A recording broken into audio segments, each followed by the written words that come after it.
Baik, terima kasih atas kesempatan yang telah diberikan kepada kelompok kami. Jadi, izin menyampaikan materi presentasi pada hari ini ialah penerapan dan pengelolaan teknologi kontainer untuk solusi cloud yang efisien. Untuk itu, sebelum kami membawakan materi selanjutnya, izinkan saya memperkenalkan anggota kelompok kami.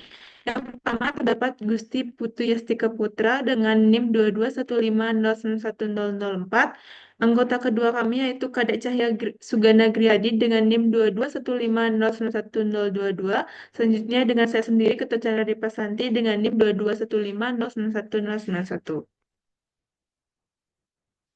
Yang pertama, pembahasan yang kami bawakan, yang pertama yaitu dengan latar belakang. Seperti yang kita ketahui bahwa teknologi terus berkembang pesat sehingga kebutuhan akan layanan komputasi yang efisien, handal, dan scalable menjadi sangat penting bagi perusahaan.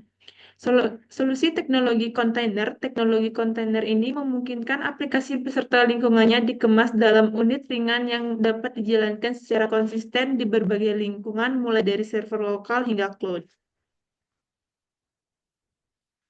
Pada penugasan hari ini terdapat tantangan perusahaan, yaitu saya bagi dua menjadi profil perusahaan dan kendala perusahaan.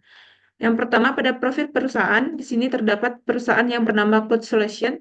Ini merupakan sebuah perusahaan penyedia layanan berbasis cloud yang menghadapi tantangan pengelolaan sumber daya komputasi. Kendala yang dialami pada perusahaan ini yaitu pertama, peningkatan jumlah pelanggan, yang kedua, skalabilitas layanan, serta yang ketiga, kebutuhan pengoptimalan infrastruktur. Lalu kelompok kami menawarkan sebuah solusi yaitu dengan menggunakan teknologi kontainer yang disediakan oleh Docker, di mana Docker ini dapat membantu perusahaan dengan tiga, yaitu meningkatkan efisiensi operasional, yang kedua mengoptimalkan penggunaan sumber daya, serta yang terakhir minimalkan overhead komputasi.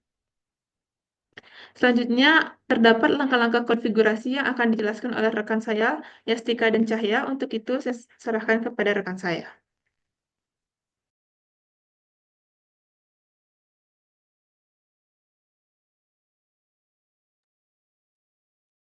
Baik, sini izin saya akan menjelaskan tentang langkah-langkah konfigurasi. Untuk di sini kami menggunakan WSL, yang di mana WSL ini itu bisa meng-create Ubuntu yang kami gunakan untuk OS yang akan membuat Docker nanti, yang berada pada host utama yaitu dalam Windows. Pertama-tama saya izin untuk share screen untuk membuka terminal.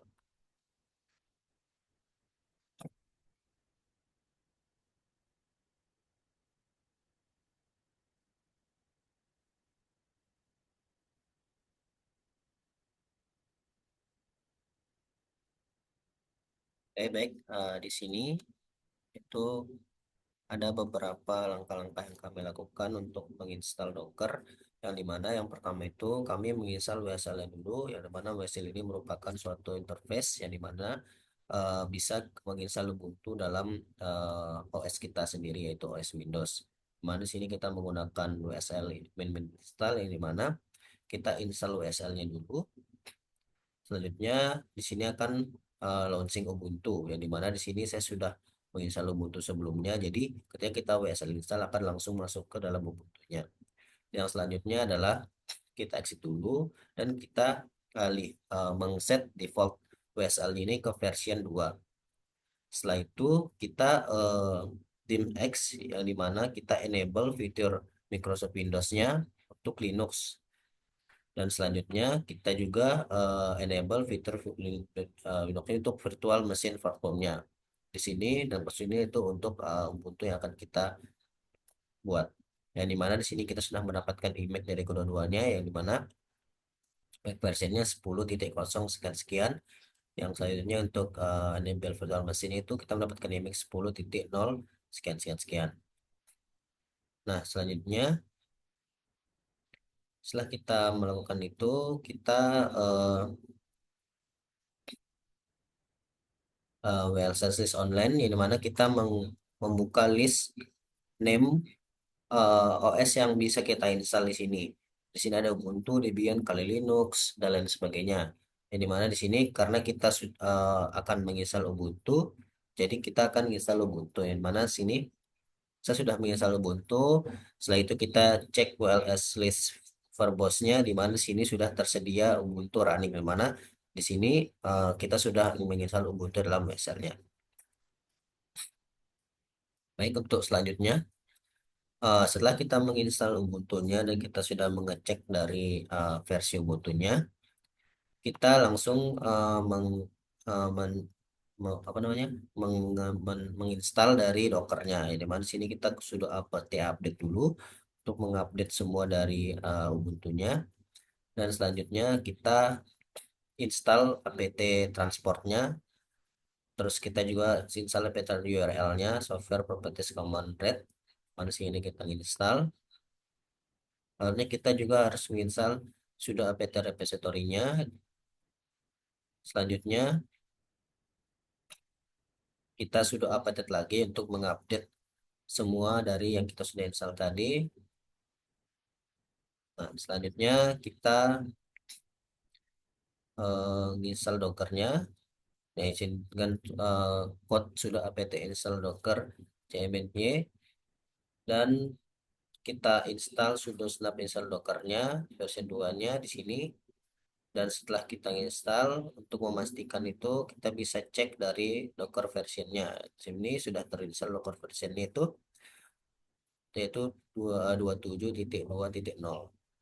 Mungkin untuk penjelasan selanjutnya tentang pembuatan kontainer akan dijelaskan oleh rekan saya.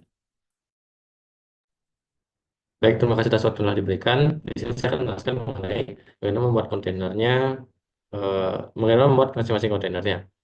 Eh, di sini kami menggunakan Flask, MySQL, Nginx, dan PHP Mungkin untuk pertama kita lanjut pada MySQL-nya. Di sini telah membuat Docker Compose-nya, di mana sebenarnya Compose ini adalah gunanya untuk mengotomatisasi pada tahap mengerannya. Jadi kita tidak perlu mengeran satu-satu terlebih dahulu, tapi sudah diotomatisasi menggunakan Compose. Kemudian fungsi dari buat ini juga untuk menampilkan UI-nya pada bagian webnya nanti. Di sini kami telah mengatur beberapa hal seperti image-nya, di mana image ini telah ada atau telah disediakan oleh Docker Hub. Maka dari itu kami di sini sebenarnya mengatur dengan true. Kemudian untuk namanya di sini menggunakan enterprise, sebenarnya di sini telah dibuat terlebih dahulu pada PSL-nya. Dan portnya di sini adalah ini 3306. Kemudian lanjut pada PSL-nya.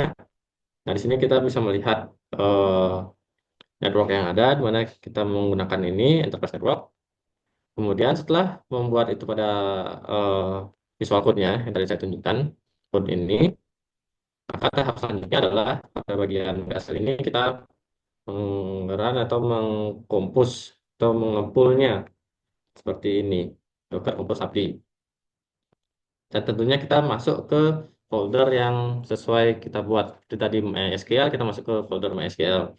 Kemudian lanjut pada folder selanjutnya, yaitu pada bagian Nginx. Itu juga sama seperti bagian MySQL tadi. Untuk ini sudah disediakan oleh Docker Hub, dan tentunya di sini kita menggunakan network SMA.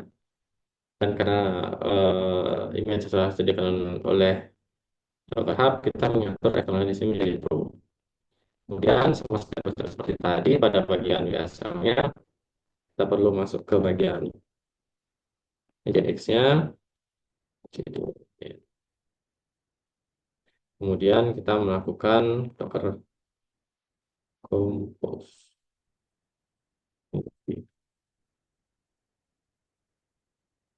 Ya, di sini karena sudah run ya, sudah sempat di Docker Compose Update sebelumnya, makanya tampilannya hanya seperti ini saja. Kita terlihat bahwa ini sudah running.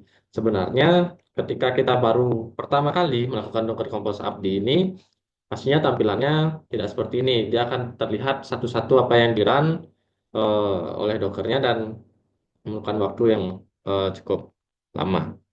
Kemudian ini juga sudah lanjut pada bagian selanjutnya, yaitu pada PHP admin.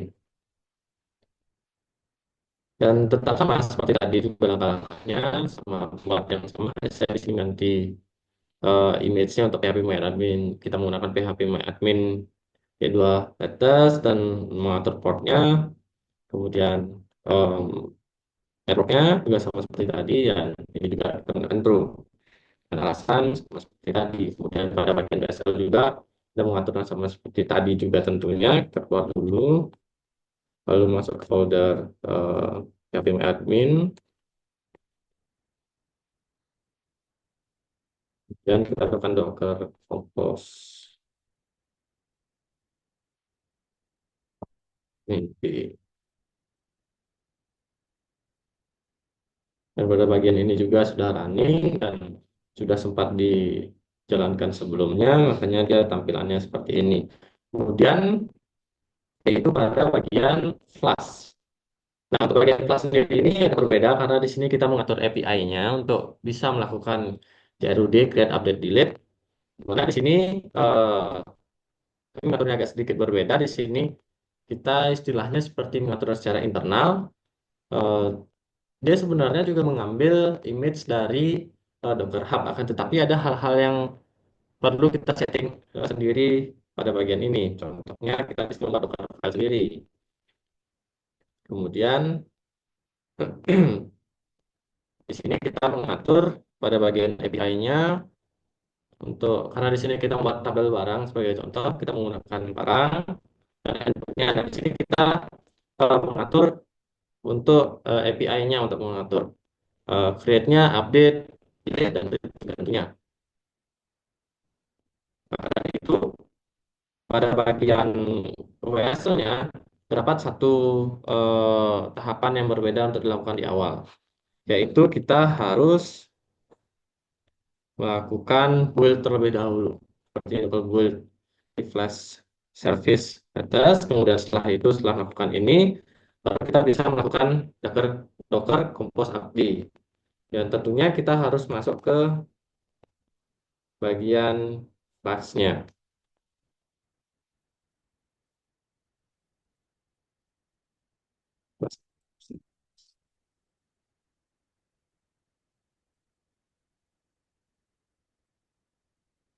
Ya, kita melakukan docker compose.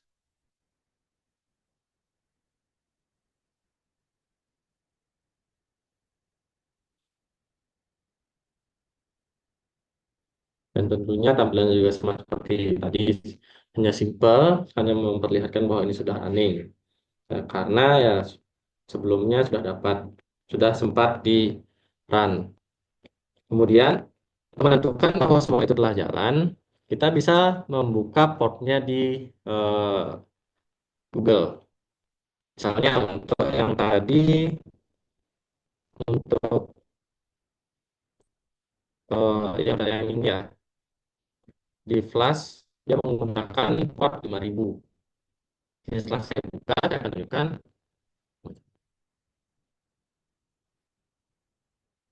tempat 5000 itu untuk menampilkan data-data yang telah ada. Di ini saya telah menampilkan atau memasukkan, mengupload, mengcreate beberapa barang dengan nama sini ada kursi, meja, keyboard dengan kualitas barang dan jumlah barangnya. Kemudian bisa kita lihat juga untuk pada bagian MySQL-nya. Di sini dia menggunakan port P306.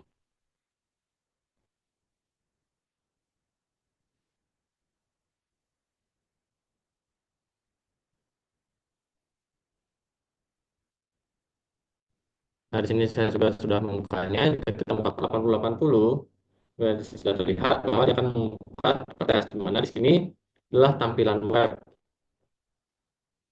Kemudian untuk bagian PHP admin-nya, untuk database-nya, kita menggunakan Docker, menggunakan port 8081.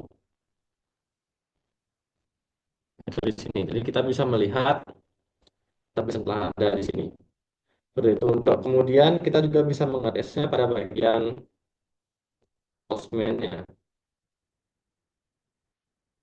Untuk meng-create barang, misalnya sini untuk meng-create-nya, di sini kita melihat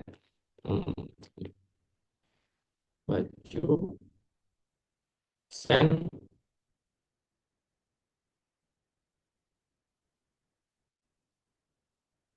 setelah ditambahkan barang baju. Kemudian kita ingin, kalau sudah, coba kita masuk ke bagian delete. Nah, kita lihat dulu di sini ID-nya ya. Tentang apa yang kita lihat di sini. Dan kita coba lihat yang ID yang ini, ID 12.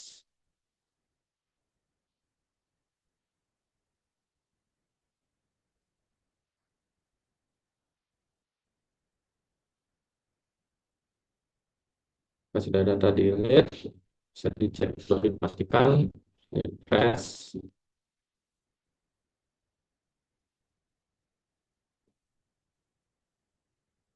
Data delete, dan untuk selanjutnya itu update. Untuk meja ini kita ubah menjadi laptop.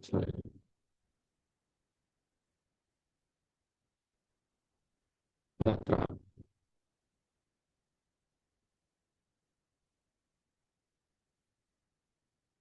dan di sini juga terlihat kapan melakukan update tersebut. Mungkin sekian yang bisa saya presentasikan. Untuk selanjutnya untuk mengetes performa akan dijelaskan oleh rekan saya Yastika. Terima kasih. Baik, di sini saya akan melanjutkan presentasi dari rekan saya Cahya. Dan di situ tadi itu mungkin ada terlewat, mungkin gunanya Postman ini adalah sebagai jembatan dari terhubungnya antara MySQL sama GIS-nya. Jadi proses CRUD-nya ini di Postman-nya tersebut. Nah, untuk selanjutnya saya akan menjelaskan di bagian performa atau optimalisasi sumber daya.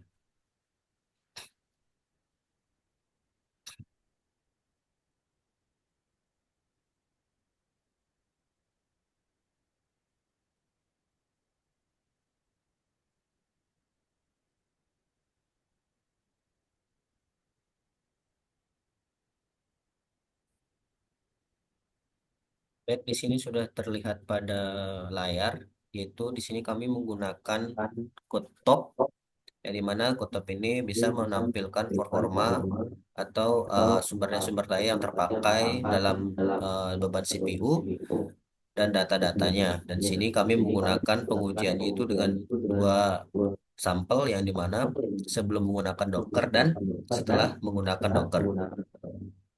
Nah, di sini kita bisa dilihat ini sebelum penggunaan Dockernya dan setelah penggunaan Dockernya.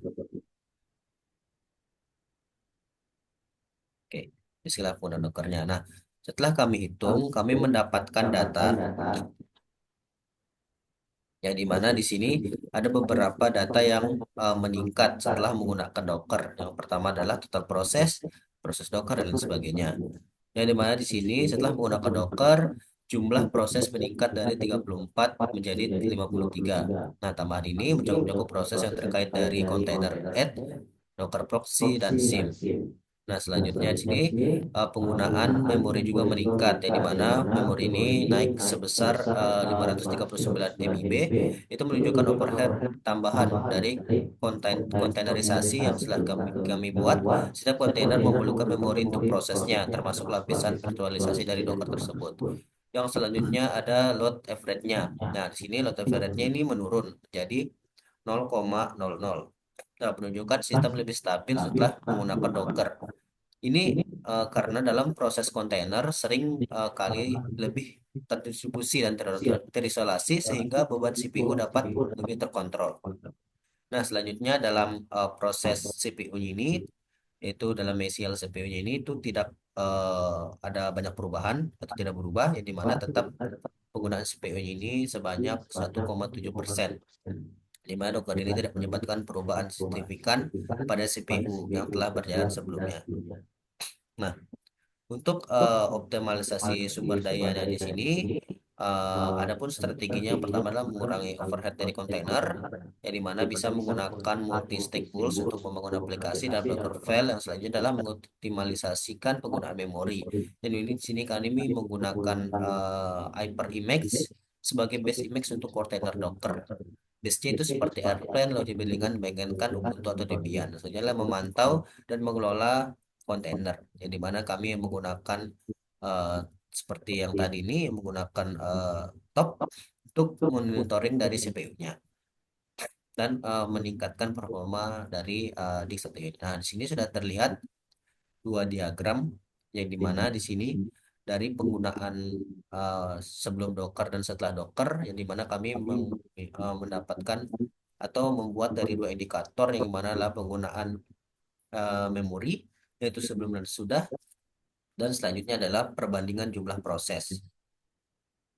Nah, yang dimana pada memori penggunaan memori ini dia akan berhasil menunjukkan bahwa perbandingan memori sebelum dan sudah ini memori aktif mengalami signifikan sebesar 539 MB secara memori bebas dan meningkat secara pengolahan memori yang lebih efisien. Nah, selanjutnya pada eh, perbandingan jumlah proses ini, diagram ini menunjukkan bahwa penggunaan Docker jumlah total itu meningkat. Jadi seperti yang saya bilang tadi itu 34 menjadi 53 dengan 6 proses diantaranya berasal dari kontainer, SIM, dan Docker proxy. Nah, untuk penjelasan selanjutnya mungkin akan dijelaskan oleh rekan saya.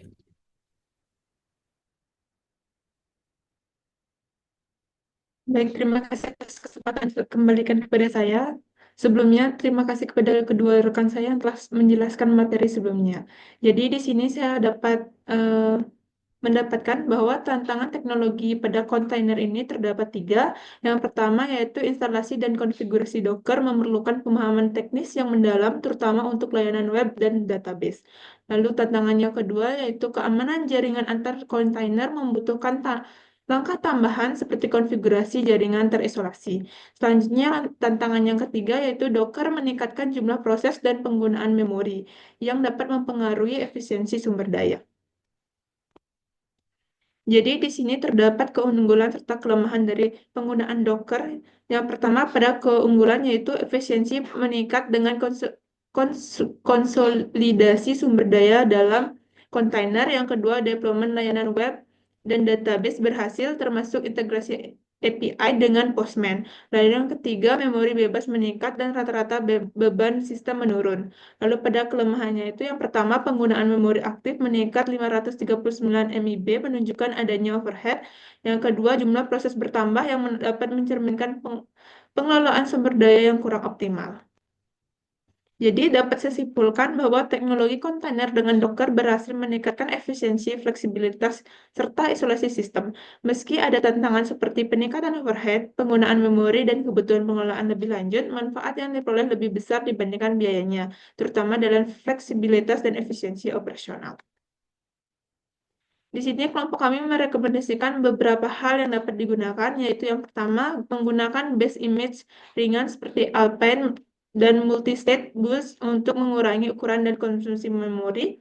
Yang kedua, batasi pemakaian CPU dan memori kontainer dengan parameter min-min CPUs dan min-min memori. Yang ketiga, menerapkan auto-scaling dengan Kubernetes untuk menangani beban kerja dinamis, serta yang terakhir yaitu pisahkan layanan dalam jaringan terisolasi, serta gunakan autentikasi dan enkripsi untuk keamanan komunikasi antar kontainer.